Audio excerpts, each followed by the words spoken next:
And here we are. Welcome back to the Redshirt Sophomore podcast, where we never sit out. Your host, Matthew Dawson, joining us today. Co-host, as always, C to the D, Chris Dawson. What is going on? Week 2 was wild, to say the least, wild. We knew it was a great slate, but it was wild. It performed. It lived up to the expectation. It was awesome, top to bottom, every window, even that night window. If you stayed up for Colorado, Auburn with that just drug fest that was, you had a great day. If you are a college football fan yesterday, no matter what your team is, if you're Texas A&M, if you're Alabama, if you're Nebraska, maybe you're not looking too happy right now, but no matter what, it was college football's back. We had a great day.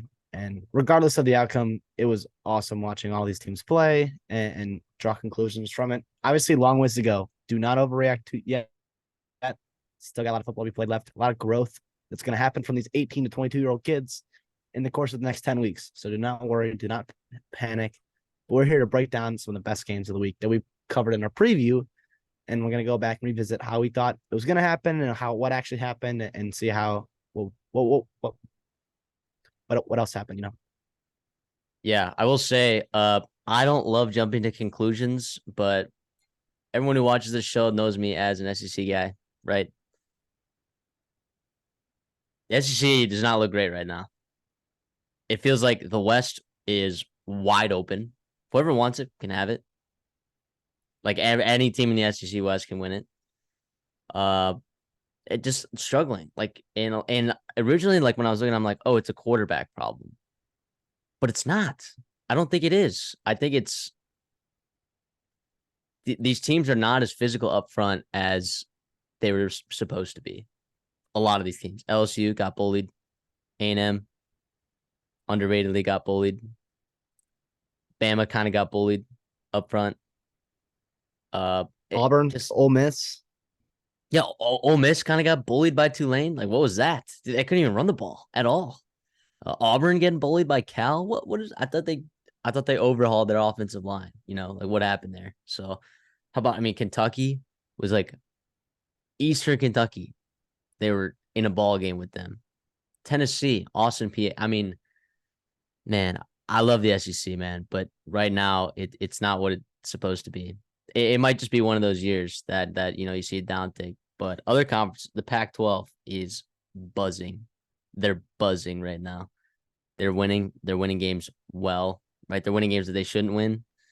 Uh, they're doing a fantastic job out there on the West Coast. So it's nice to see the going out party. The Pac-12 came to play this year, letting everyone know that they're still a Power 5 conference at this point. So, but yeah. So, anyways, these are all the games we talked about. Of course, we couldn't get to all of them. If you guys want us to cover more, right, or less, or whatever, just put a comment, right? Send us an email to the redshirtsophomore@gmail.com, right? So, always looking to improve. But these are the 12 games that we previewed and picked, made picks for. Winners, we picked a lot of winners, which is pretty good, but that's kind of expected. Because if you're looking at favorites Some and underdogs stuff too. like How about that. that? Some underdogs. CD did a little better, snagging Washington State, the underdog. Wow, that was a great pick. We faded each other hard, and you won there, so that was big time for you. Illinois was rough.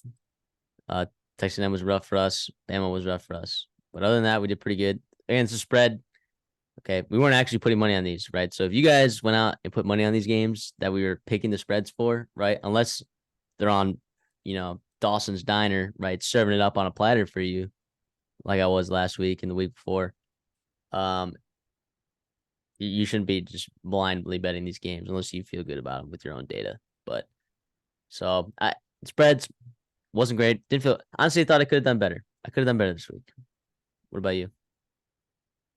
Yeah, I was definitely so some games pulled away at the end there. I took some teams to win and then the underdogs to cover, right? With Texas Tech, obviously should have covered, right? Maybe we should have won that game. I think Tulane, a team that we picked this when we thought Michael Pratt was going to be playing, and even then it got out of hand late with some late scores for Ole Miss. And then Mississippi State, Arizona, credit to them making it a game. That was your yeah. Yeah. So Dawson's Diner, we did pretty good, 3-2. On the show, for my picks on the show, I was 3-1. Right, there's a asterisk by texting them because line dropped at 3 Saturday morning, and I put it out on Twitter. So if anyone's following us on Twitter at the Redshirt Soft, you saw that pick. Hopefully you didn't see that pick though, because it did not hit. But overall, 3-2 week, that's fine. On the record, on the season, 7-3. What are we doing? Feeling pretty good about that. So yeah, it was an okay week for me there. I'll take a 3-2 for sure. All right, you ready to get into the games? Let's do it. A lot to break down. Let's do it. First game, we're gonna be breaking down a little bit. Ooh, Nebraska at Colorado. Wow, how about that? Colorado putting the pound to the town on Nebraska. Early on, it was physical. Nebraska looked like they were up front, matching up with Colorado. In fact, it looked like they were, moving a little bit. Their defense was definitely a big factor in the first half there. But I think they just got gassed, man. I think they just got gassed. I mean, you could see that like Nebraska up front, it was kind of a mismatch, right? Colorado only rushed for 57 yards. Nebraska ran for 222. But look, Colorado's secondary is pretty good, and they make plays when they need to. Now, Jeff Sims also, gosh, if you're a Nebraska fan, there's forced errors, right? And then there's unforced errors. The forced errors, right? Defense makes a great play, disguise the coverage, make a stunt on a blitz, right? Force fumble, whatever. Missed handoffs, not taking snaps, just absolutely willy-nilly throws wherever. So Jeff Sims, that's why I think this score got a little bit more out of hand than it probably was. But dude, credit to this coaching staff, which we know is a great coaching staff. And in the second half, turning it around, putting the steamrollers on, Shedeur Sanders is probably a lot of people's favorite for the Heisman right now. Deserving so. I thought him and Xavier Weaver, right? He was the guy that broke out. Everyone else was getting attention. Jimmy Horn, Travis Hunter, Shedeur Sanders, obviously, Dylan Edwards. But it was him. He was fantastic today. Dawson had a couple touchdown grabs for him. The defense, obviously, you shouldn't take it a ton in terms of stopping Nebraska. They gave up 220 yards to the ground. Most of that was on a 70-yard touchdown run by Jeff Sims, which is a nice play designed by them, obviously. But yeah, I think Colorado kind of just outlasted Nebraska. Nebraska did the best they could, right? For 2.5 quarters, they played pretty damn good defense against a really, really good offense. And then Colorado just the dam broke, and then it was over from then. I think Colorado, I hope they stay healthy. I really do, because they're going to compete in a damn good Pac-12 conference, and they're going to give a lot of teams runs that, maybe early in the season, USC or Oregon or Washington or Utah or UCLA did not expect, a team like Colorado to give them fits. But yeah, I love watching them every time. The problem is they put so much pressure on Shedeur Sanders. I mean, that whole offense and quite frankly, the team is run through him. And I know he can handle it. The problem is he took a lot of hits yesterday against a pretty physical front in Nebraska, and it's not going to get easier. Obviously, at Colorado State next week should be a win for him. He's got to stay healthy. Everybody else has got to stay healthy as well. But you got to get in the conference play after that, and it will not be easy. We talked about earlier, the Pac-12 is damn good this year. Damn good. Right? So I'm excited for Colorado. Nebraska's offense, like you said, it was just clunky. That like discombobulating. I mean, you pick your adjective for what you want to talk about. They got to get cleaned up and fast. The problem is this is the year, right? The last year of divisions, Big Ten, the Big Ten West especially is so wide open. We saw Wisconsin, lose to Washington State yesterday. Iowa has not looked pretty all year. Minnesota's obviously kind of been clunky as well. Illinois is very much question mark. Purdue even too. So Nebraska's a team that's talented enough to make some waves in the Big Ten West and make a bowl game for sure. Go 4-5 in the Big Ten, but a lot has to change. I still believe in Matt Rule no matter what. Scott Satterfield, I still question if he's the right hire there at OC. But then yeah, Jeff Sims, that poor guy, man. Something's wrong mentally with them. Like, this is mistakes that needed to be cleaned up in spring. This is a high school football stuff, mesh point, snapping the football. So hopefully they get cleaned up. I just think Casey Thompson, how different would this game have been if Casey Thompson was there, or they had competent wide receivers, or I know Casey Thompson lost to to Ohio yesterday, but that's still a pretty good front there with Ohio. So, yeah, I think I still believe in Matt Rule. I'm not worried about him, but in terms of a serious contender for Nebraska this year, no, not this year. Right.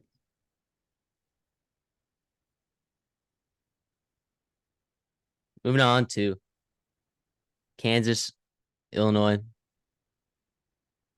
At Kansas, wow, is this offense special? We knew it was special, but like, man, I mean, look, I took Illinois over 6.5, relying, thinking, oh, this defensive line is going to put in work, right? It did not matter. It did Nope. not matter. Now, Johnny Newton got his. Sure, he ate a little bit. In terms of like Hopefully, pressure, he's getting pressure, right? But Jalen Daniels just makes plays, right? He just made plays. And look, I mean, that's a picture of Jason Bean right there on the screen, but so be it. Jalen Daniels is unbelievable. And we got 539 total yards. They went crazy. Devin Neal is a star. He's very, very good at football. I feel great about my picks. I took Jalen Daniels and Devin Neal in our little fantasy skadoodler. You versus me. So I'm feeling pretty good about that. But taking Illinois +3 hurts for sure. But I think I've learned. Right? I've learned. So I do think there's still a lot to look forward to for Illinois. I do think their offensive line is a big question mark. If Kansas was kind of able to, you know, put pressure on Luke Altmaier, where does that leave you in the Big Ten West? Right? Like Luke Altmaier, I think he's played well. That last interception was not his fault. It's not his fault. He had a chance to go down there. I don't know, man. It was not his fault. He's all right. He's all right. So look, well, I'll say this about Kansas getting pressure, and credit to them, obviously. But I do think a couple things can be true in this scenario. I do think their defensive front, they brought in some transfers, namely Austin Booker from Minnesota, absolutely flashed for him, rushing the passer. We knew he was twitched up. We knew he could get after the quarterback. The thing is that helped them, though, is the game script. I mean, Kansas was able to pin their ears back and rush the passer where they knew it was coming. In a typical grinded out game, maybe not necessarily in a tough game, can they generate that pressure on the quarterback? It still remains to be seen. And if you're Illinois, you got to start better, right? You got to give your offense a chance to get going. Not only is your running game, your running back game, not really good right now, but you just kind of abandoned it altogether because you were down, so big so early. So yeah, I think a couple things can be true there with that O-line, D-line, with Illinois, pass blocking. I agree. I don't think the season's over for Illinois at all. I mean, look, like you said earlier, the Big Ten West is wide open. So as long as they stay healthy on the defensive line and they can clean up some stuff on, running the ball there on offense. This is a team that can compete in the Big Ten West. I have no problem with that. They played Penn State this week. That's a tough game, but I think it's a really tough offensive line. But it's not crazy to think that Illinois could somehow make this a close game. Maybe you wouldn't think that based on the results of this game, but it's not over for you Illinois fans. It really isn't. But you Kansas fans got to be feeling good because it feels like this Kansas team, right? Maybe the defense isn't great, but it did enough. But if this offense is humming like it is, right, it can beat anyone, right? It could beat anyone. So kudos to the Jayhawks and Lance Leipold. I think that Illinois just played two pretty darn good teams. I think Toledo is probably the favorite to win the MAC, and depending on who you ask, they put up 71. They put up 71 points yesterday against Texas Southern. I know it's Texas Southern, but 71 points, right? They had 50 in the first half. So yeah, Illinois defense gave up 28 points, whatever, and they struggled. But these are two really good offenses and teams that they played. So I'm not, like you said, I'm not ready to throw in the towel yet. Illinois, all their goals are still ahead of them, especially this year in the Big Ten West. And with Kansas on the flip side, you got to be feeling great. Keep that momentum going in the conference play. I mean, other than Texas right now, everyone else has some pretty glaring question marks, and there are games you can compete with in all of them, or all the games you're going to play, especially with a healthy Jalen Daniels. So yeah, I'm excited. Both these teams, I think, are going to be teams to watch in the future, depending on on what conference you're in. But yeah, I'm happy for Kansas. Good win for them. Absolutely.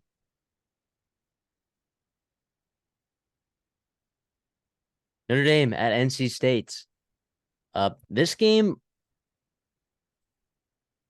it was the score kind of like in the third quarter made it seem like it was a close game, but from when I was watching, it was not a close game. What did you think? Well, it was a weird game. Yeah, you had the big weather delay, obviously. NC State made it close in the third quarter, and then Notre Dame pulled away, like elite teams, or I wouldn't say elite, but like really good teams do. If you're Notre Dame, a game you should win on the road, do not keep NC State in it, and they kind of let them come back a little bit, but then they put the hammer down. Right, Sam Hartman impressed again. Right, you had explosive plays from Notre Dame offense, 80-yard run from Audric Estime. You had 40 yards from Holden Stays, the tight end. You had 65 yards from Tyree on that broken play. Tobias Merriweather, even 45 more. So it's nice to see Notre Dame's offense continue to have success against a team that you believe has a pretty good defense and a good defense coaching staff. And then on the flip side, your defense, if you're Notre Dame, played pretty darn well. You stopped the run like you knew they should. You put the game in Brennan Armstrong's hands, and he made some plays for sure, but also that offense is not quite ready to compete at an elite level yet, with Conception still getting used to, Power 5 football. Or I'm sorry, Bradley Rosner still getting used to NC State football. Conception's a young guy. They'll continue to get better. But the ACC is not a joke this year for NC State. A team that we were both high on, right, coming into the year. But not going to be many guaranteed wins for them in the ACC, and I think it's going to be really, really good football played in that conference. But NC State has the possibility to play really good football, right? We saw it in stretches in that game. But yeah, they lost by 21 points at home. Never a great sign. Kind of ran out of gas in the fourth quarter. But yeah, what say you? Yeah, I think Notre Dame might be a pretty good team this year. Robert and I think he's got his work cut out for him a little bit. I still believe in him. I always will. But Sam Hartman, man. I mean, Sam Hartman. Gosh, there's some teams out there that would give their left nut to have Sam Hartman on their team. He is How about playing a Tommy very Reese? yeah. Oh When boy. when he loved when Oh, he loved Sam Hartman. wouldn't he love to have a quarterback like Sam Hartman? So Audric Estime is a dog. They're running the ball very effectively when they need to, which is very nice for Notre Dame. They're a better football team when they're able to do that. That historically, that's just the way it's been. Defensively, I still have some questions about their defensive line. We'll see. I mean, they have a tough schedule this year, right? So we're gonna find out pretty quickly if their D line is gonna be able to actually cause like a lot of mayhem. Now they did cause some mayhem to Brennan Armstrong, but it also felt like Brennan Armstrong he took off a lot, and I don't know. It was a weird game. Like you said, it was a weird game. I'm not gonna put a ton of stock into it. Share the fact that I do believe that Notre Dame is a good football team, and I do think it was a bad matchup for NC State. I did take Notre Dame to win and cover on our picks. So this was not a surprising result to me, but definitely looking good. Definitely looking good for Notre Dame for sure. I think looking ahead for Notre Dame, right? You got Ohio State in 2 weeks. You got to get ready for that game. I think you got a MAC team coming in, or something like that to get healthy against. And then you get Ohio State at Duke, at Louisville, USC before the bye. I mean, that's a gauntlet right there. And not to mention Clemson after the bye. And say what you want about Clemson, but by then hopefully they'll get things figured out. It's still a talented roster there. If they can go 3-1 in those 4 games, right, that I mentioned before the bye, that is damn good. That's damn good. And they're gonna really put themselves in the conversation for college football playoff, especially in a year where the SEC does not have 2 deserving teams, we don't think. Right. The Big Ten is kind of discombobulated as well, especially if you're able to beat a team like Ohio State. Notre Dame's got a really, really, prime chance to make some runs, right, the next 4 or 5 weeks, right? So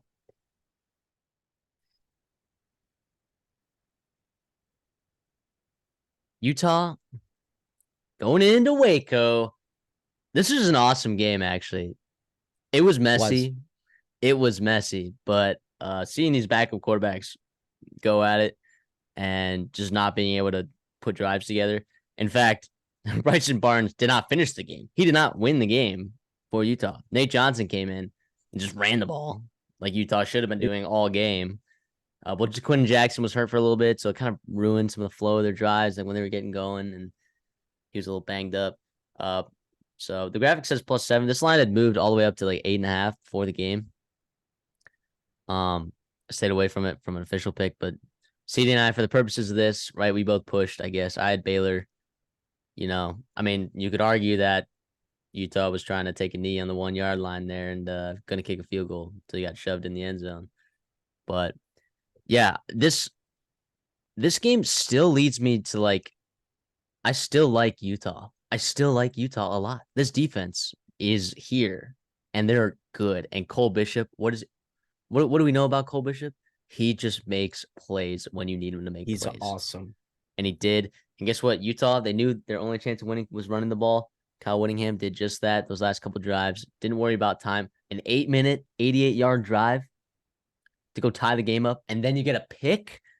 And then you're just able to put it away like that. That was awesome. Great resilience from Utah there, not being able to put anything together all game, coming out in the fourth quarter. When Cam Rising is back, this will be a good football team. It'll be a balanced football team is the right word, I should say. The only thing I have a question about that real quick with Cam Rising coming back, because yes, you do desperately need him back. I mean, Nate Johnson, you kind of found something with the young guy there, especially with his legs, and against Weber State next week, Weber State, you should be fine. But who's he gonna throw it to? I mean, there's no, Dalton. Wait, shoot, who's the stud tight end last year? Dalton Kincaid. You're right. Thank you. You're I was thinking Dalton Reisner and Dalton Schultz. Dalton Kincaid, right? There's no elite separator or guy you could just get the ball to other than Jaquin Jackson, who you love, is in your backfield. I still have question marks about the high end of the offense with Utah, but yeah, again, credit to them. They went 2-0 against Power 5 football teams that are pretty darn talented. One of them on the road, right, at Baylor, and they won, right, with a backup quarterback. So Kyle Whittingham, I know, is smiling, right now. He played a brutal game, very ugly game, and he loves that for his Utah teams. And yeah, but Baylor's got to get it figured out, though, in terms of learning how to win. They need Blake Shapen bad. They need Blake Shapen probably more than Utah needs Cam Rising. Sawyer Robertson, made some plays, but he missed a couple throws that would have, either won them or sealed the game. And it's tough. If you're a Baylor fan, you're obviously frustrated. You're 0-2. After last week, I think, you would have loved to have this game, especially when you had a chance to win it for sure. And you had the lead for most of the game, and then you kind of gave it away at the end there. 14 unanswered points in the fourth quarter, like the last 4 minutes of the game. So we'll see about Baylor. I think the Big 12 again is wide open, other than Texas. Kansas State maybe looks pretty darn good, but even them, their running game is kind of iffy. But yeah, credit to Utah. I think Utah, once again, Pac-12 slate though. UCLA, Oregon State, Cal is not easy. USC, Oregon. I mean, that's a gauntlet. That's a gauntlet right there. So they need Cam Rising back. Like, bottom line, they need him back. I'm going to counter your point, though, with you said they don't have talent. I think Money Parks is a good receiver. I think Micah Pittman's a good receiver. I think Kuth, however you say it, whatever. I think he's a very good tight end when he's healthy as well. I think that, and Jaquin Jackson, we know, when he was in the game and he was full go, they could not stop him. So, yeah, I think it's Baylor. This Baylor team has a lot of problems, for sure. Yeah, like you said, Blake Shapen. I think that, I know Baylor wins this game if they have Blake Shapen in there. But if you had a Utah versus Baylor with a healthy Blake Shapen and a healthy Cam Rising, I mean, Utah wins the game. That's what it is. So Utah's a good football team. Baylor, you got some stuff you got to work out. But don't beat yourself up, though, offensively. Like, Utah's a good team. Really good team defensively. And, I mean, they showed it with Florida last week. I mean, Florida bounced back and had a better week this week against McNeese State or something. I mean, at least Graham Mertz looked pretty decent in that game. So, and they were able to run the ball effectively. So this Utah defense just might be really, really good. So don't beat yourself up over it. A lot of stuff open in the Big 12. So.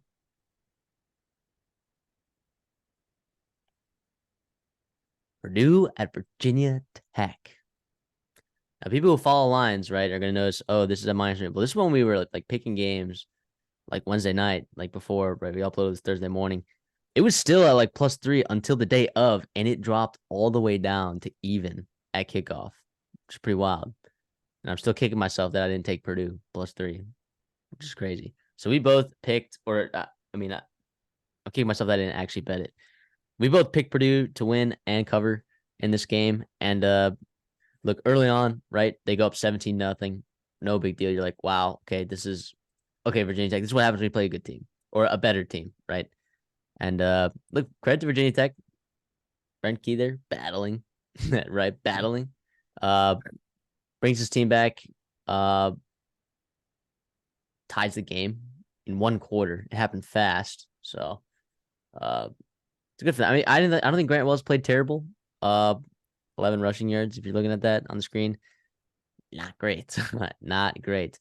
And look, Hudson Card, his stats, like he was okay. I don't think he was great. But I think Graham Harrell. We talked about this in our preview for Purdue. I don't know that Graham Harrell's all that proven. I think it's like a flash name for some reason. I don't know if I'm all bought into him, but credit to Purdue for putting the game away and getting Ryan Walters his first win. Yeah, I look. Yeah, yeah. Like I agree with all you said. I think Purdue. The thing you look for, right, with the new head coach is a chance to actually put the game away. And they were up 17-7 late in the second quarter, and it was 4th and 1, and they went for it at their own 34 against a team whose offense that you kind of believe you should be able to shut down, right? In Virginia Tech's offense in Grant Wells, but they went for it, didn't get it, led to a field goal, and then they got the ball back, punted, and Virginia Tech went down and tied the game at halftime. And then that's just things that you can't do in the Big Ten, right? Against Virginia Tech, you can get away with, sure, but looking for teams going forward, that's tough for them. Hudson Card, like you said, was okay. I think he's fine. He's very serviceable for him. He can win you games. Whatever. I think Vodtech wish they had this game back. I think they obviously they obviously they want to win every game they play, but I think they really could have won this game. They were driving down to tie it at the end, and then they didn't convert a 4th down. But Purdue needed this game more than Virginia Tech did. Obviously, I think Purdue's in a spot where they could not afford to go 0-2 now with the schedule they have remaining. Yeah. And in Ryan Walters' first year, I think you needed this win, and I'm glad they got it. Especially being kind of road underdogs, which is good for them. I think Vatech's still a year away. I'm happy to see some growth in the offense at times. You saw it's still a year away for sure. They had explosive plays through the air, which was good, which you didn't really see a ton of last year with Grant Wells. Rushing the ball, they just didn't even try. I mean, they had like 7 carries with their top 2 guys, and then Tutton had 8 carries for 4 yards. I mean, it was kind of ugly for him. Obviously, again, this is one of those games that was affected by weather, so you never know. That probably changed a lot of different factors that went into play calling and different game scripts. But yeah, all in all, happy for Purdue. They needed this win. Vatech, good growth from year 1 to year 2 under it's Brent Pry, right?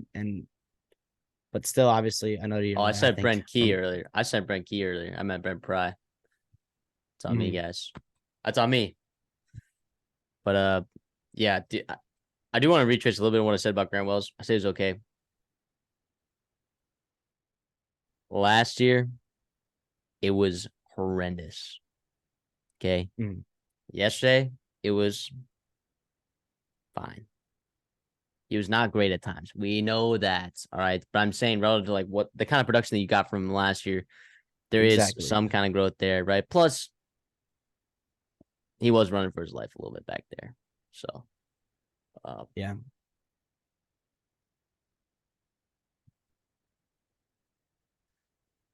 goodness gracious. For those of you who are just listening for the first time, I am a student of Texas A&M University. So I did indeed watch this game. Oh, I watched this The game. fighting Texas Aggies.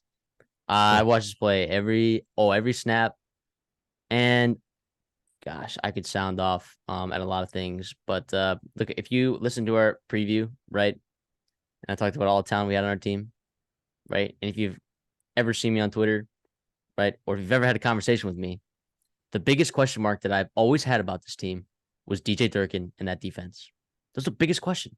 I said that after the Appalachian State game last year, and everyone was like, well, it's the offense. Well, yes, it can be both, right? It can be both. This defense was horrendous yesterday in all phases. The defensive line, I get it. They have a very, very good offensive line. I would say 3 of those guys are probably NFL guys, maybe 4. How is it that Miami, Ohio can get more pressure on Tyler Van Dyke than this defensive line? Where's the creativity, right? You started on a 4-man front, right? And you did okay. Stopped the run pretty decently. Then why did you move to a 3-man front? But then, okay, then he moved back, and then it was like it was too late at that point, right? Then all of a sudden the secondary is getting torched, right? And it's like, what happened to the secondary last year? I don't know, because it's almost the same secondary, right? It's like the only people you lost was Jalen Jones and Antonio Johnson, which are big losses. It's like I'm also confused, like what he's doing with Bryce Anderson. Like, is he putting him in nickel? Is he putting him at safety? Like, what does he want to do with him, right? Like, he's your best tackle on your defense because apparently no one wants to tackle on this defense, right? So what do we want to do? What do we want to do with him? It feels like he doesn't even know what he wants to do with him, right? This is just not good. This is not good. Texas A&M ran the ball effectively in the first half, which I was excited about, and then they were not able to in the second half, or when they needed to. 3rd and 1s, 2nd and 1s, negative plays. Big fumble late as well, also hurt them. Kickoff return touchdown. We don't need to talk about that. Credit to Tyler Van Dyke. Credit to the Miami team. They played very, very well. Those safeties, also shout out Cam Kinchens. He left that game with a serious injury, off on a stretcher. I hope he's doing all right. I haven't checked on his status or update anything. So if anyone knows anything about that, let me know. But it was not good. The only good thing, right? And the thing is like in everyone's brain, right? It was like the offensive line and quarterback. Those are the 2 things that we need. Those are 2 things that we need. And honestly, well, guess what? That guy right there, number 15, that is the best quarterback in the SEC. He is. He is the best quarterback in the SEC. The things that he was doing, the throws, I get it pre-snap, right? Maybe he wasn't making those adjustments pre-snap, and they were just corner blitzing, right? And Connor didn't really know what to do. He's only had 6 starts, right? He's not experienced enough to like create that slide protection, right? Keep that running back in the backfield. Also, I'll say the running backs did not do a fantastic job blocking either. But like, he was fantastic. He was unbelievable. 33 points should be enough to win you any game. And it doesn't matter who you're playing against with this defense. It should not matter. It should not matter. One bright spot I liked on defense, I thought Torian York played pretty well. True freshman linebacker. Early in the game, he was getting in on tackles. McKinley Jackson, of course, was a bright spot on the defensive line. But in general, the defense was horrendous. 48 points is a fireable offense with this kind of talent. Doesn't matter who it is, but this was Miami, Florida. This is not USC. It's not Ohio State. Well, Texas, I guess, comparatively put up a ton of points. And we knew that, but geez, this was not good. And it sounds like I'm not giving Miami any credit. I should be giving them more credit. Their offensive line is really good. And we talked about it. We said right here on this show, this was probably the best offensive line in the ACC. And they proved that yesterday for sure. Henry Parrish is a pretty good running back. Xavier Restrepo was awesome. He was awesome in the slot. He's a really good player. Really good player. I think they really missed him last year when he went down, when he got hurt. And these corners were physical with our receivers. They were there physical. Evan Stewart, while he had a pretty decent game, I think there were times when he dropped balls. Like, I don't know, it looked like we were getting out physical there. So which shouldn't be happening. Noah Thomas leaving for an extended period of time. Yeah, it was a little rough. I don't know. It was bad. It was bad, man. But the craziest thing is though, is like A&M could still win the SEC West which is wild to think about. It's really wild because they match up pretty decent with Alabama. Alabama doesn't have a quarterback. LSU, they match up well with Alabama and they match up well with LSU. How about that? Who would have thought? Team that just got blown up by 15 by Miami, Florida. They match up well with LSU and Alabama. The question is like, can they sneak by Ole Miss, Mississippi State at home? I don't know. I don't know, man. So Miami is the team to watch out for in the Coastal right now, with along with Duke over there. That's gonna be. I mean, you could talk North Carolina and the Coastal, but I think Miami, Duke, those are the two teams that have proven that they might be some wagons here. Yeah, I think obviously we've known A&M has a top end talent. It's the down consistency that's the frustrating part. And you saw it in flashes in the game. You saw Walter Nolan, take over plays and just dominate whoever was in front of him and make a nice play. You saw obviously Connor Wigman and Evan Stewart playing very well. The frustrating part is how did this even happen in a game where if I told you, right, going into this, Matthew, if I said you're gonna have a block punt that lets you up for a touchdown and then a muff punt, right? Where you get the ball like 2 possessions like inside the red zone right away. You should have blown this team out in the first half, and it didn't happen. You let them stick around. Credit to Miami and Mark Cristobal for crawling their way back in. And then the dam gates kind of opened in the second half or in the last 3 quarters with Miami's offense. And they just shredded the secondary of Texas A&M. But Moose Muhammad having 1 catch, I get it. There's a lot of mouths to feed in this offense, but I think he is so good in the slot. And you saw Miami, use Xavier Restrepo and other players. And yes, I trust Bobby Petrino, and it's not his fault. I don't think they put up 33 points, right? It was the defense, and they were playing catch up in the second half. And Wickman played fantastic, and the O-line battled some injuries. But yeah, I think in terms of winning the SEC West, absolutely. I mean, nobody else in the SEC West has proven me anything that they're better than A&M or better than Alabama or LSU or whoever else. I don't think anybody's looked very good this year at all, especially in week 2. The problem is down-to-down consistency, game-to-game consistency. Yeah, A&M could beat LSU and Bama, and they could probably still not win the SEC West.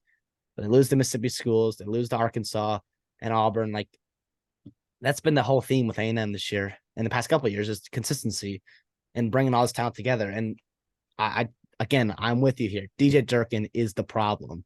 Something is wrong defensively because it looks like a bunch of really, really talented individuals making fantastic plays every once in a while, and then just 60% of the time there's blown coverages, missed assignments, and people put in bad spots and whatever it is. Like, I don't know. And again, like, Miami was the more physical team. Like you said, they were more physical than A&M was. And in year 2 in Mario Cristobal, I get it. You were expecting a big jump.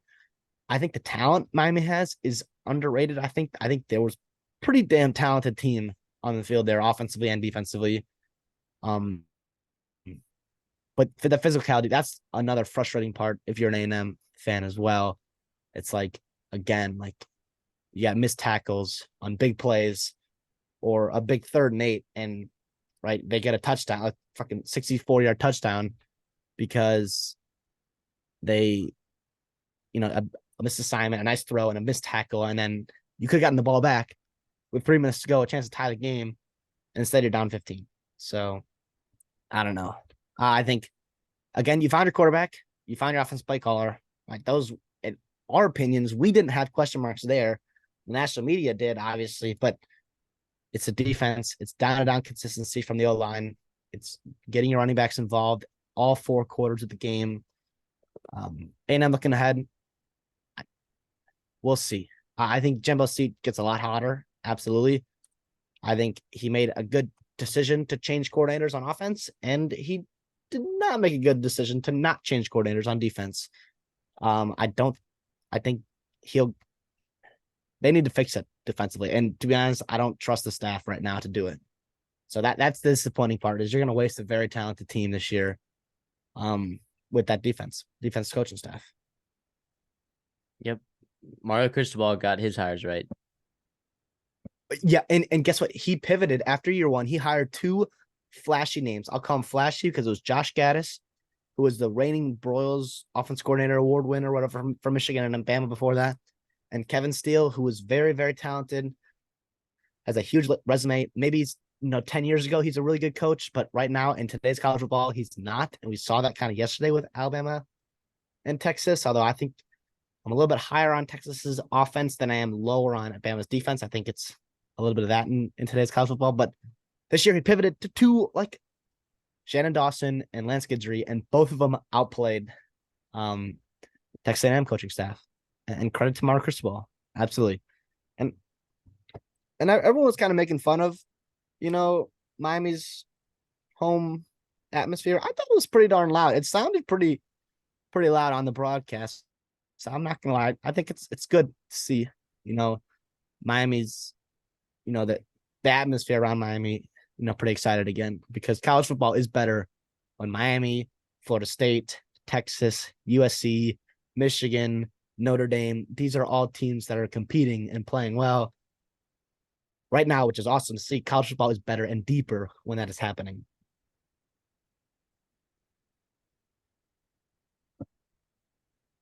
Ole Miss at Tulane. Now, the graphic says +7, but as soon as Michael Pratt was, considered out, this line moved to like 12 and a half, maybe Which is 11 crazy. and a half. One player. One player. That's a lot of points. And guess what? I know you're looking at the score right now and you're like, Ole Miss, oh, they won by 17. No, they did not. No, they did not. All right. That was a lazy touchdown that happened at the end there. Whatever. Tulane outplayed Ole Miss in the trenches in the first half. They did. They bullied them. Quinshon Judkins, what happened to him? He was not a thing yesterday. He was not a thing. And look, while Kai Hudson did what he could. Is that his last name? Hudson? Yep. Horton. Kai Horton. That's right. He did what he could to the best of his ability. But look, if Tulane has Michael Pratt, not only do they win this game, I don't think it might be by more than a touchdown. It might be by more than a touchdown. I think they're almost was benefited by some field position late in the game. Some plays by Kai Horton. Unfortunate for Tulane, because this is a team, like, if they win this game, right, and they win out, they have a legit chance to make the college football playoffs. And that would have been awesome. Because we love spreading the love to everyone, right? But Tulane, I mean, Ole Miss, you kind of called it. This team, it might not be all that.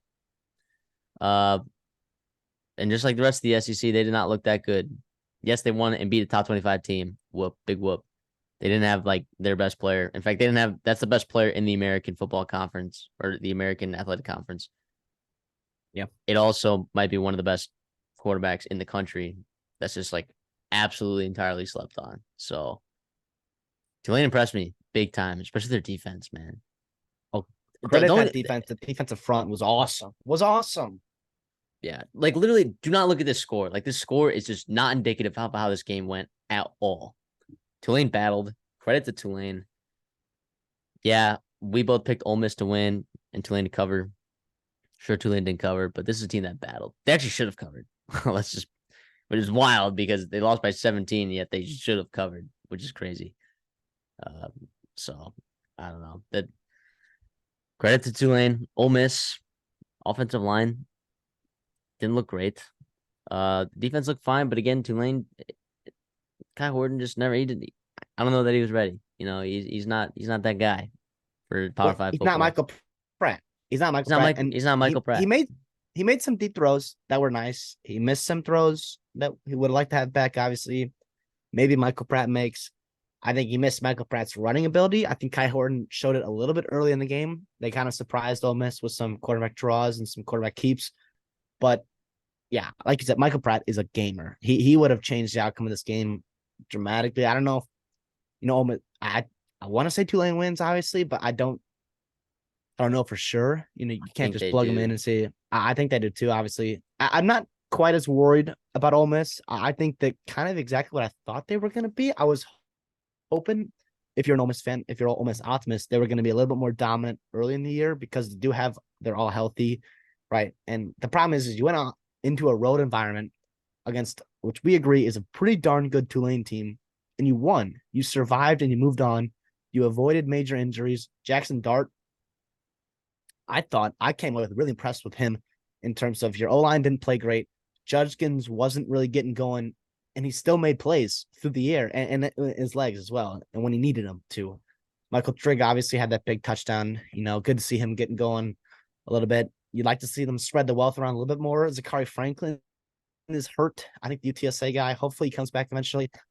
But yeah, I think Tulane would have loved to have this game because you look at the rest of their schedule and nobody scares you at all. Maybe UTSA end of the year, maybe at Memphis. But other than that, I mean, this is a team that will probably run the table and would have loved to be in college football playoff considerations. I don't know if they would have been, but this game would have helped them, beating an SEC team, a ranked SEC team at that.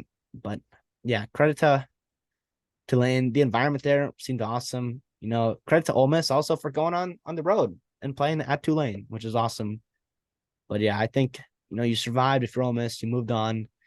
You can rest a little bit and then get into conference play. If you're Tulane, you're a little bit frustrated. Get Michael Pratt healthy, dominate the rest of your schedule, control what you can control, and see what goes from there. Win another New Year's Six bowl. Yeah, how about that? Yeah, they're gonna play somebody, and they're gonna give them a tough time in January. Iowa State. Wow. Look at This is those numbers. This is the most Iowa game ever. The problem is that, like, yes, they were up like 2 touchdowns most of the game, but they never sweated, right? They played this game, except maybe the exception of the first quarter where I thought Iowa State missed some opportunities, had some drops, classic Iowa State drops. But they just made it so frustrating for Iowa State, and where they shoot themselves in the foot, and that's just your classic Iowa game, where they just play really suffocating defense, and then they make them a mistake, and then Iowa gets to capitalize on it here and there, and then they win the game 20-13. I'm Rocco Beck. I thought he played well. I thought he missed some throws. He had the bad pick six, obviously.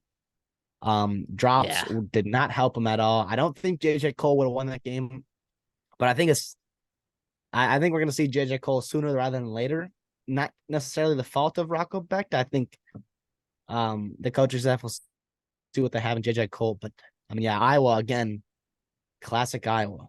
I mean, this tells me nothing about Iowa other than this is your classic Iowa team. Like, I don't think Cade McNamara is special. I never thought he was. I do think the offense is a little bit better. I think the ceiling is a little bit higher. But again, other than one big rushing play, I don't think you ran the ball pretty well. I don't love your O-line right now. But your defense is damn good. And you're going to win many games in the Big Ten West with that, especially right now with a team in Wisconsin that a lot of question marks defensively and offensively through the air. Minnesota's obviously got its question marks. Illinois, Purdue, Nebraska, Northwestern, obviously, I don't even have to mention them. This is just your classic, the way the Red Sea is going to open for Kirk Ferentz in Iowa to just waltz their way to an 8-4, 9-3 season and make it to the Big Ten championship and get blown out, Yeah. How about this, right? You go get talent. You'll get Caleb Brown, right? You go get some receivers. You get a new quarterback. But it feels like nothing's changed. 12 for 22. Okay, so 12 completions, right? 6 of those, so half of those were to your tight ends, Lackey and all. Which they're good players for sure, good players, but not explosive. Then 90 of your 123 yards were from tight ends. If that's not the most Iowa thing, if that's not adapting, it's called just not adapting, Brian Ferentz. It's called not adapting. They won the game. Hell, they might win 9 more games. I don't know, man. This defense is crazy, though. This defense is crazy good. We knew it was going to be crazy good. But credit Iowa State for staying in this game and almost finding a way to get back in it. But drops. Too many drops for Iowa State. Oh Yeah. man, so many other teams. I don't. Jalen Noel, Yeah, dude. Big drop problems, that guy. But it also, it's everyone. So, yeah. I do think, Iowa did miss. Well, Cade McNamara missed. They had a double move. That would have been went for like a 70-yard touchdown. So that, I mean, they're trying. But the thing is, if you're a team like Iowa, where you shorten the game and you only have 51 offensive snaps, whatever it is, compared to Iowa State had fucking what 75, right? So Iowa, obviously, you're gonna have less chances, and you got to take advantage of them. Where if you're a team, other teams where you have more margin of error, and the problem is with Iowa, they got to capitalize on those, and they didn't. Now it didn't hurt them yesterday, but it definitely didn't help them. And we'll see how they do going forward. But again, like you said, they're not going to beat Ohio State. They're not going to beat Michigan or Penn State, whoever they play in the Big Ten championship. But they're going to beat just about everybody else on their schedule, just by yeah. playing their own brand of football. Yeah. The floor is high. Floor is high for them. Just how far can they get with this offense, man? What do you think? Let's say a guy like Matt Rule, or you throw who's the guy, Josh Heupel, right? What if you stuck Josh Heupel in Iowa City, Iowa?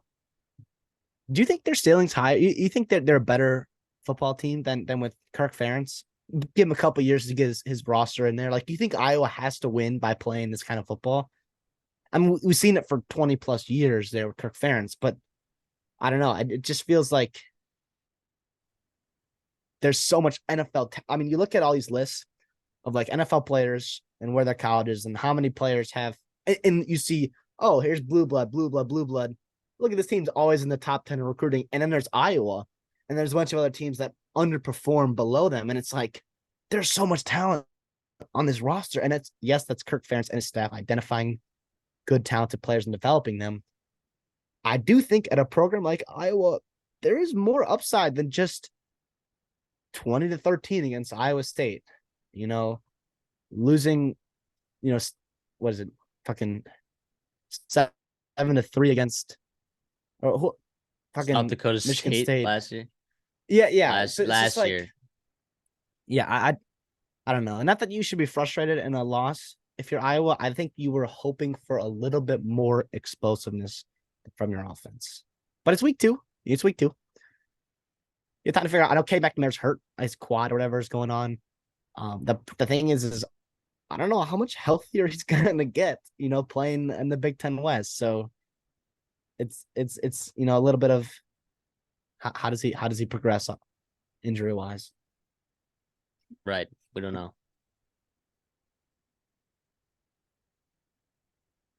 This was an awesome game. Oregon going to Lubbock. Wow. And we talked about it. I mean, it's kind of ridiculous. We both picked Oregon to win and Texas Tech to cover, right? It's kind of ridiculous. Burned. Bad beats, How man. Bad bad beats. beats, bad beats. We didn't put money on it, but that was our pick. If you're here watching from the beginning of the Our show, pride. Our pride was on it. our pride was on the line. So, but look, I mean, Texas Tech. What do you think? I want to hear your thoughts. I want to hear your thoughts. You should have won this game. Like, bottom line, you should be 2-0 and instead you're 0-2. Now, you can look at it in two different ways. Your glass half full. If you're Texas Tech, you're like, listen, we hung with a top 10 team, a top 12 team in Oregon, right? Or you could look at it and we're 0-2 and we lost two games we should not have lost in terms of, if you're actually watching the game. Wyoming, you went up 17-0. You should never lose that game. I get it. You're playing in Wyoming. I get it. Weird things happen there. You should never lose that game. If you go up 17-0, Texas Tech should have won this game as well. Not only did you kind of control that third quarter and that second half, but you had the ball down one with a chance to go and win it. And a quarterback and a wide receiver core that you believe in, and two tight ends, Mason Tharp, breakout game. We love that. We talked about him in our preview. He's like a 6'9", 280-pound dude. He's a freak. Yeah, I don't know. I think if you're Oregon, sometimes all you can do is survive against in a tough road environment, and you did. And I think you need to continue to get better defensively. You need another wide receiver to emerge besides Troy Franklin. But the story here, I think, is Texas Tech needs to learn how to win. And they did that last year where they won some close games. But this year is a new team. It's 2023 now. College football, the ball bounces in weird ways. Lastly, I'll say your turnovers hurt you. I don't blame this all on Tyler's show. I thought he played pretty darn well. I think they put too much on him. Where's Taj Brooks again for the second straight week? Why He don't they needs more run the ball? carries. Why do they He why do is. they not run the ball? I love but they ran it with Show. They ran it with Shuck, Tyler Yeah, Shuck, right? Shuck. Yeah. They ran it with the quarterback, and Taj Brooks, I think, is a really physical runner. I love every time he gets the ball. I think he runs hard. But I don't know. I'm not gonna distrust, Joey McGuire's staff there. But I do think a little bit frustrated with how Taj Brooks is being utilized there. And I think they could be 2-0 right now if they use them a little bit better. Yeah. I'm gonna give Tim DeRuyter some credit though. He found a way to shut down Oregon's rushing attack for sure. They they could not run the ball. Now, granted, they were able to throw the ball late in the game when they needed to, but part of that also is Bo Nix, right? But also leads me to Mhm. believe like is this offensive line for Oregon, right? Like when they're not able to run the ball, can Bo Nix continue to do that and make plays like that consistently in these big games against better defensive lines? Because look, Texas lines, it's a good, it's okay. It's a good defensive line. It's fine, but like to shut down entirely the rush. I mean, you have a set of really good running backs. You have a set of really, really, really good running backs, and not able to get them going right, especially early.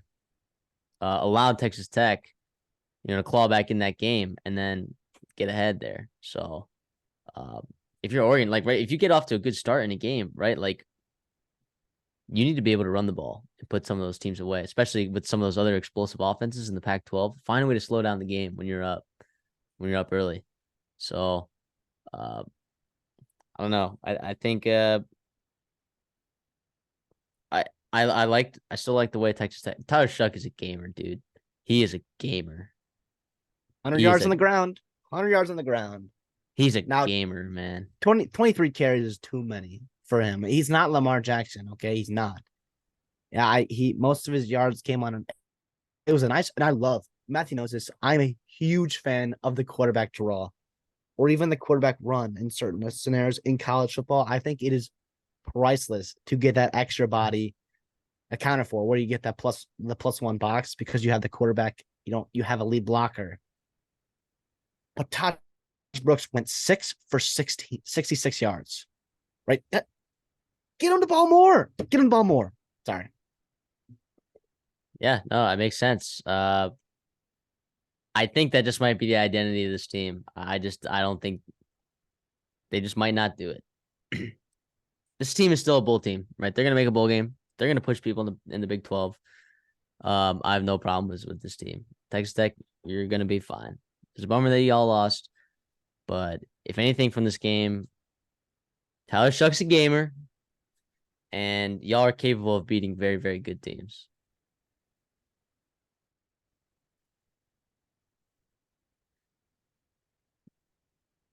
Jump, jump, jump around, jump, jump.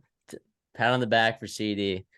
If you guys didn't watch our previews when we were making picks, I picked Wisconsin to win and cover. CD said, "No, no, no, no. Give me the Cougs to cover and win straight up." Boy, did they do that. Is Cam Ward a guy? He's a dog. We talked about Tyler Shuck being a gamer. Cam Ward is a gamer. There were times, and you talked about in your breakdown, you said when he gets pressure on him, he's not a great quarterback. And last year that was so true. And at times yesterday that was true. But when he was able to evade pressure, get out of the pocket, find open receivers, extend the play, there were times there were that one possession where they were backed up on their own 10-yard line. Should have been two safeties. It should have been two safeties, and it was a bad snap, and he got the ball and he threw it out, avoided a safety, and then he avoided some pressure and threw the ball away again. It Washington State is lucky to have a guy like Cam Ward. Jake Dickert's lucky to have a guy like Cam Ward. I just came away super impressed with the tenacity of Washington State. Now, yes, down to down consistency was not there, but they had some very, very high highs with Cam Ward, explosive plays defensively. Brendan Jackson and Rod Stone, we talked about in our Washington State breakdown, are two of the premier edge rushers, especially duo in the Pac-12. They got after Tanner Mordecai, and they had a couple. What was that? That's the third quarter, or no, the second quarter where they kind of just took over that game, and didn't let Tanner Mordecai get settled in. And he did eventually. I thought Wisconsin did some nice things offensively in the second half. They cut the score to 2-point game where they had a chance to tie it, I think, with a 2-point conversion. They didn't get it, and Washington State responded with a touchdown of their own. Yeah. First of all, Braylon Allen, how can you only have 7 carries like that? And I don't put that on Phil Longo. I just think that's just wrong. I don't think Ches Malushi is a better running back than Braylon Allen. Does he fit the scheme a little bit better? Maybe, but regardless, a rushing attempt is a rushing attempt. And I think Ches Malushi having 12 and Braylon Allen having 7, I don't like that. I really don't like that, but I don't know. Wisconsin receivers dropped some balls. I thought they were okay. I keep hearing all these names, how they were going to dominate, and it was Washington State's receivers, right? Lincoln Victor in specific was awesome. He was really good. Kyle Williams made some plays. Again, I had some question marks about Wisconsin's defensive line getting pressure, which they did actually to their credit, but stopping the run, which they did at times for sure. But the secondary, time after time again, kind of got, taken advantage of for sure. But credit Jake Dickert. That crowd was awesome there for a team like, and that press conference or that, real quick, that post game interview on the sideline was awesome. It was awesome to see how happy Jake Dickert was for his team, for his players, about what Washington State being left out of the Power 5 and going in and beating a pretty respectable Power 5 team, on their home turf. I mean, that was awesome to see. That was really awesome to see. I was, whatever you want to call it, ridiculed, made fun of, roasted for drafting Jake Dickert in our second year coaches draft over a guy like Billy Napier. Who's I laughing don't know, now? man. I don't know, man. It's a long way to go, but I'm just saying Jake Dickert's a dude. Jake Dickert's a dude. And I faded him. Can you believe that? What was I thinking? I love this Cougar team. You were right to. I think you're right. You taking over 6.5 wins. I'm starting to like that bet a lot now. Well, I was until you look at the macro picture of the whole Pac-12 in general. There's some damn good teams. Even at the bottom half, you saw Cal, you saw Arizona, even Arizona State at times with the true freshman quarterback. Everyone other than Stanford has a chance has a chance to be talented enough, to be deserving enough to be a bowl team. And I don't think you can say that about many other conferences right now, to be honest. I really don't. And you also couple that with 4 or 5 elite top end teams that are the tier 1 of your conference.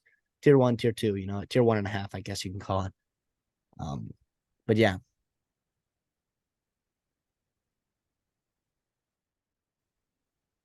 Arizona at Mississippi State. Talk about a great game. And we said it. Well, I was saying it here. I'm like, I expect this game. Well, I said 34-31. Right. It ended up being a little bit less scoring than I thought that there was going to be. Honestly, Arizona probably should have won this game. Turnovers. Yikes. But guess what? I said on this show last week, look, it's going to be a close game. And if Zach Arnett pulls this one out, no matter if it's a 1 possession game, field goal game, touchdown, whatever, If it's within one possession and it's a close game, I'm gonna be impressed that he pulls it out, and he did. Uh, it's a gritty team. The offense didn't look awesome. They ran the ball very effectively. Passing the ball, Will Rogers. I don't know if he's like super comfortable in this system yet. Hopefully that gets ironed out a little bit before some of this SEC play. But uh, look, I mean, there's still a lot of question marks, I think, for both of these teams. But I credit Jaden DeLora. I know he threw like 3 picks or whatever, but credit him for battling, staying in there, fighting that last possession when he came up short. I think he was short personally, but like that Heartbreaking. he was short, but that was grit. That was grit. So I give both these teams a lot of credit. These teams are these are two teams in their respective conferences that are being overlooked entirely. Yep.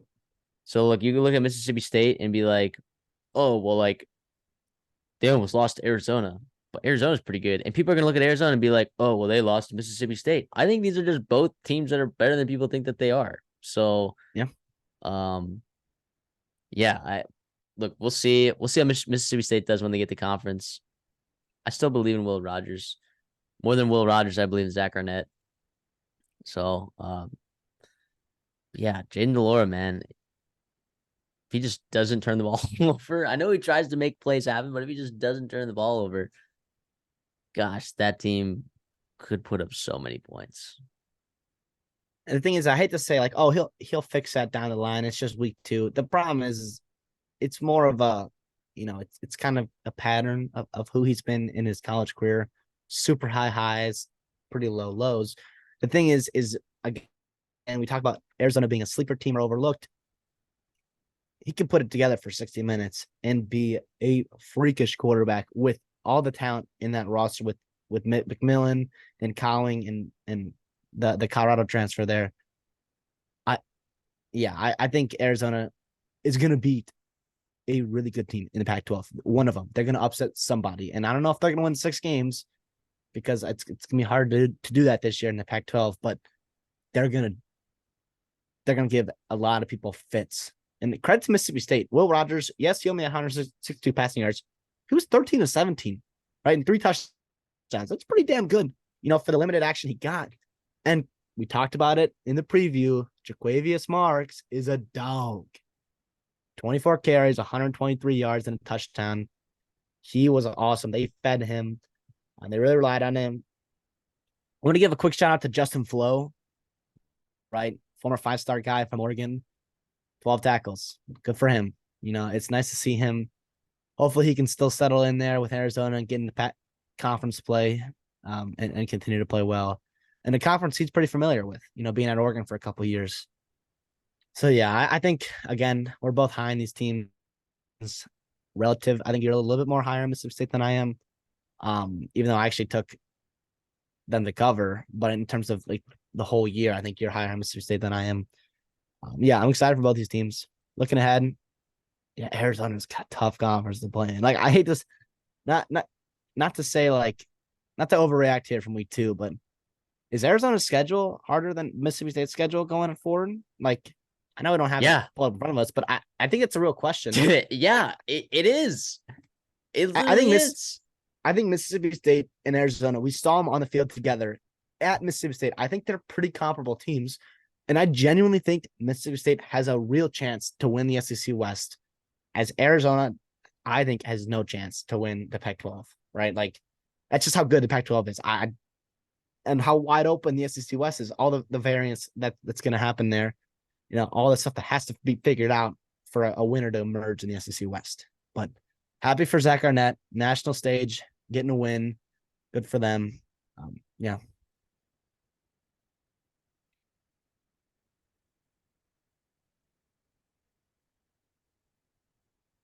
Wow. You know what? When I'm looking back on this pick, when we both picked Alabama to cover, if you would have asked me the week before, and I said this on the show, I would have probably taken Texas to cover. But I saw that play against Rice. But guess what? Rice just might be pretty good. Maybe food is pretty damn good. Maybe people, maybe Maybe it's tough to chew your food sometimes, right? Wait, first of all, I know this is Texas, Alabama. JT Daniels, shout out, 400 yards, 3 touchdowns, and a win over Houston. Let's go. Dog. Okay, Let's now go. back to stats for him. Back to Texas, Alabama. Wow. This was I really thought this was a great game. Even though the score got away with a little bit at the end, I thought it was a great game. Back and forth, first 3.5 quarters. Great environment for Alabama, at Bryant Denny Stadium. Quinn Ewers, made a ton of money, like I said he would if he balled out. He's going to be a rich man, not only in the next 9 months with NIL, but also in the NFL draft when he gets his name called in the first round because of this game. Yeah, what's crazy though is that okay, now he's the deep ball he'd struggled with a little bit before this game. Actually, this was the first game that he threw a touchdown that had like the throw was in the air for more than 30 yards. It's the first time in his career. Threw a touchdown with 30 plus air yards. Wow. That throw to Xavier Worthy. Yeah, that was beautiful. That reminded me of Justin Fields, in that semifinal game against Clemson. Chris Olave. Yeah, where he just got hit and it was just a moonshot. Now this had a higher angle at it, and obviously it wasn't a college football playoff semifinal, but it was a college football playoff atmosphere and the buildup of the game. Yeah, that was. I mean, he had multiple of those touchdowns. By the way, AD Mitchell had another touchdown, and that was a big throw. Yeah, well, AD Mitchell always has a touch. Whatever big game he's playing in, he's gonna have a touchdown. He had multiple big time plays, and again, it's like everyone's talking about Jalen Milroe. What would Alabama do? Have a transfer quarterback in there, Sam Hartman, which I know we're both pretty high on. Even Devin Leary, whatever. But AD Mitchell would be a guy that I know Bama would love to have, and I thought that the wide receivers played very well last night. I really did. I'm a little bit higher on Bama's offense than I think a lot of people are coming out of this game, and we'll get into that later. But wow, is he good? Wow, is there so many mismatches on that Texas offense, including Sarkisian. We talked about it. It was impressive. Texas, when they're full throttle and Quinn Ewers is dialed in, they're going to be tough to stop, regardless of who you are. I still am really high on Bama's defense. I thought they played pretty darn well for a lot of this game, but play a couple explosive plays. What was the difference in the game? And Bama's offense right now is not explosive enough to hang in and to beat an elite offense like Texas is. And I think, are they going to get that figured out? I don't know. We'll see. But yeah, what say you? I'd say the most surprising thing to me was the offensive line for Alabama did not dominate. We talked about in the preview. We're like, oh, it'll be a close game, right? And Alabama's going to pull away because they're just going to be able to lean on them. That was not the case at all. I know Texas has a very large defensive line and they're pretty big, but I saw that Bama was just going to be better. I thought they were just going to be better. That was not the case. That was not the case. Well, in pass pro, they struggled, and Proctor kind of got picked on a little bit, as a true freshman should, in a national spotlight game. Under 4 yards a carry. Yeah, Bama. That was the disappointing part is you have all these people movers up front, and you didn't move people, right? With a physical running quarterback, physical running back, stable of them, physical tight ends. That was the disappointing part. If you're Alabama, it's not. I mean, Milroe, did he make mistakes? Obviously, the 2 picks, inexcusable, and did they probably cost him the game for sure? But you couldn't run the ball either. He did not get much help, from his O-line and from his center. It's Seth McLaughlin, right? I made a note of it. There might have been 4 or 5 plus bad snaps where he had to go to his ankles and pick it up or something, and he made plays off of them. There was the 1 3rd and 4. It was where they had McClellan on the wheel route, and he had him in stride, and he had 2 yards separation on the linebacker coming at him, low snap, and that messed up the timing of everything. And people's like, "Oh, Milroe has to hit that." He hits that if that snap is right in his chest right here. If it's right in his chest right here, he hits that throw. I think 9 times out of 10. And there were some plays he still made. Those couple of touchdown throws or big 3rd down conversions were on bad snaps or something. And that's kind of where he's at his best, where it's off schedule. But a throw like that is very, very routine, very rhythmic, right? Where it's a couple drops, hit your guy out on the wheel route. They got to get a lot of stuff cleaned up. Penalties again were a problem. Explosive plays, busting coverage. They've missed a couple tackles, but overall, I thought this was a little bit better tackling team than I've seen in big games of past that they've lost for Alabama. But yeah, I'm not quite ready to say that all is lost for Bama. I don't think dynasty's over. I don't think the year's over. Do I feel great about them being my national championship pick? No. But I still think there's the upside for this team is still they can do everything they want to do. Right, they can still run the table. I don't think their conference schedule does not scare me at all. They're gonna have to beat Georgia, which will be tough, but I'm not too worried about the SEC West for them. What say you? Yeah, well, I'll talk more about Texas. This is easily a top 5 team in the country, for sure. This is a team that already is knocking on, like, I shouldn't have to say this, but they're playoff contender, right? Shouldn't you have to say that? Playoff contender, right? That's also a win that, like, those were wins that Texas didn't get in the past, right? They did not get those in the past. And you know what? There were young guys on the team that were making plays. How about Anthony Hill? Had a Wouldn't A&M fantastic game. love to have him? Oh, God damn. I'm I sure hate to DJ bring that Durkin. up. I hate to bring that up, but I'm god sure damn. I'm sure DJ Durkin would love to have a guy like that on his team.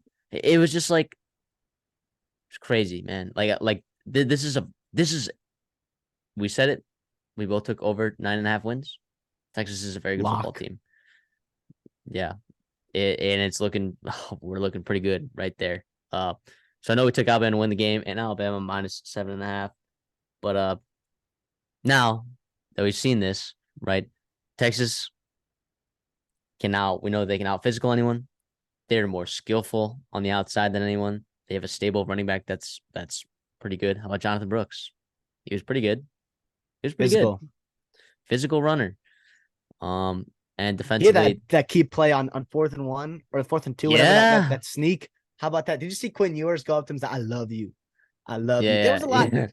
Well, not to get in, interrupt you here, but there was a lot of talking about Quinn Ewers. More so from Alabama fans that I heard that I talked to, and talking about him as a leader and him not being a leader. And I was kind of looking to see if that was going to happen in this big game. And we know he gets up for big games. We know he played well against Bama last year in a quarter. I think he's played 5 quarters of damn good football against Bama. The first play of the game, or the first like big, run where he had, and he dove forward instead of sliding, and like it was very subtle, and it kind of just clicked in my mind, like, okay, he wants to win this game. He really does.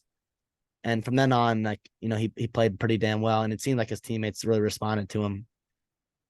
Sorry, you can go. Yeah. I mean, that was pretty much it. Like Texas, I don't see any holes on this team. And they're deep. They're pretty deep, aren't they? They're deep. You get a team that's deep. They don't have any holes. Getting good quarterback play. And they have Over. the best offensive play caller in the entire country. That is a team that genuinely, right? Like when you look at blue chip ratio, like blue chip ratings, like this is an indicator of a team that could, if you're disregarding blue chip ratio, I mean, look, pains me to say this. This is a team that could compete for a national championship today. We're talking about them being top 5 team in the country, potential playoff team. This is a team that could compete for the national championship today. This is a team that, if you were to ask me to pick 4 teams today to go to the playoffs, this would be a team of mine. And I think it would be a team for a lot of people especially after yesterday. On the road, man. On the road. And like, look, Bryant-Denny Stadium, like, people knock it for not being like an amazing environment, right? But like for the big games, they get up for the big games. Bryant-Denny gets up for the big games. That was a rowdy They did. environment, and it did not matter. And Alabama at home with all those penalties at home. Yeah. Can't happen. And I'll say this too. I think Texas kind of let Bama stick around. I think they could have put him away earlier. Part of that's Bama being a really talented team, so part of that is Texas still having to learn how to play and dominate these big games, and I think they will do that. But yeah, I think you're so right. I don't want to compare them to any team because I think this it's obviously their own team. Every year is different, and obviously that 2019 LSU team was dominant. But if you look at some similarities, based on those two teams, you get a hot quarterback, you get a dominant wide receiver core, stable running backs you like, elite, coordinators with Joe Brady and C. Sarkisian, and then you got a pretty opportunistic defense like Texas was yesterday. It's the recipe for a national championship contender. I think it is. And in 2023, elite offense is better than elite defense. That's just how it is. If Texas shows up in every game they play, no matter who they are playing, they're going to have a chance to win. They played Georgia, just like Ohio State did last year. They have a chance to win, right? They play Michigan or Ohio State. Obviously, we saw what they did to Bama. Pick your contender, whoever it is. Texas can't compete with them on both sides of the ball, especially with that just elite offensive core. And that's the thing. Yeah. I do think Monroe will get better. And I don't know if he'll have the opportunity to get better, but I think he will. I thought he made some plays. I thought he made some. Everyone's talking. I don't think, to be honest, I think following that was a 2016, 2017 Bama team, it was a true freshman Jalen Hurts. I thought that offense was way more clunky than this offense here. I thought this got a stable of receivers that made some plays and separated. The O-line needs to get fixed for sure, and I think they will in the conference play, hopefully. But I think the upside for this team is still the college football playoff. I think they can. I think if they play Texas again, I still think they can beat them. I don't think the dynasty's over. I don't think Saban's retiring. I don't think he's lost a step. I still think both these. I think the other explanation is just Texas is a really fucking good team, and they played really well yesterday. So all is not lost for Bama. I don't think.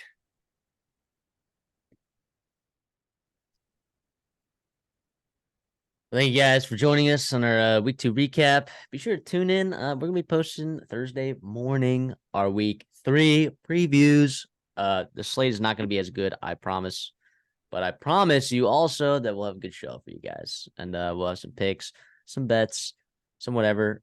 So let us know in the comments what games do you guys want to see us cover? What games do you want to see us cover, right? Or if you guys have a question, shoot us an email, theredshirtsophomore@gmail.com. Follow us on Twitter @theredshirtsoph. Thanks again, and we will see you in the next one.